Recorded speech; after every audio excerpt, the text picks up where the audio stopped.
نورم بده ای سیاهی مطلق، نورم بده جان عریان حقیقت، نورم بده نورم بده. 2 نکته باعث میشه خودمون رو بتونیم بشناسیم. اول، ما یه جو فردی داریم. دیدین یه محیطی یه جو خاص خودشو داره؟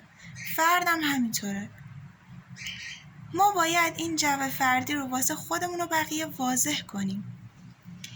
یعنی من وقتی که به خودم نگاه میکنم، به خودم فکر میکنم، یه حالت خاصی رو ببینم، یه مدل خاصی انسان بودن و فرد بودن رو ببینم که توی هیچ کس دیگه ای نشه پیدا کرد و هر کس دیگه رو هم که میبینم همینطور.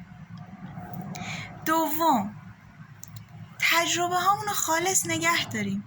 وقتی یه تجربه میکنیم همونطوری که هست، اگه حسه، اگه احساسه، اگه هر چیزی هست همونطوری درک کنیم، به خاطر بسپاریم و به یاد بیاریم.